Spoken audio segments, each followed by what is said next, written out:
My goal with this first module is for you to feel like you know how the course works and you're comfortable navigating through it, and you have all the information you need right at the beginning to succeed. I don't want you to feel like this figure of the newborn by the artist Konstantin Brancusi, who's got this giant wailing mouth from emerging into a shocking new world. That's not what we want.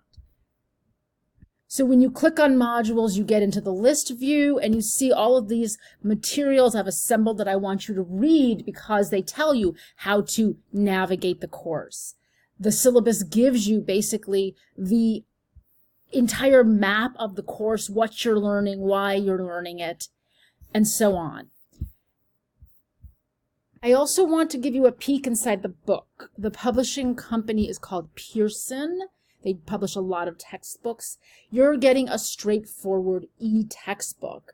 What you see here on the screen is a little different than your e-textbook. This is their fancy bells and whistles Revell learning system, which is really expensive. We don't need all of that. So you're getting the cheaper e-textbook to save your money. I want to look, though, at the table of contents.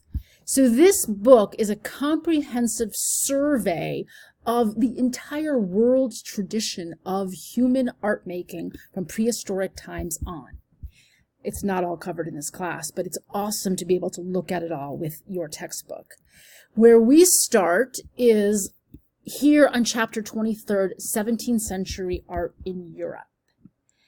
And then you'll be jumping ahead because the next few chapters, the next handful of chapters, are all looking at different parts of global culture. We're sticking more narrowly in this class to the arts of Europe and then America as Europeans colonize it. And then we move into the mid to late 19th century and we come up to modern art in Europe and the Americas.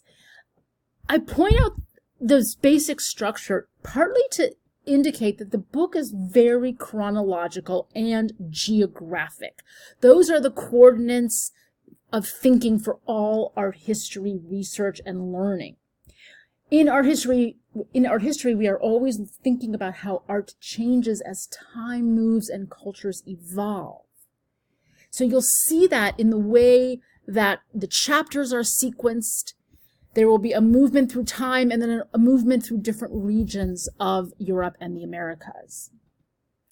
And I want to also just make it really clear that one of the very important things that the book does for you, which is kind of one of its most enjoyable parts, is that it assembles a kind of museum, a digital museum of major artworks that we will get to know deeply.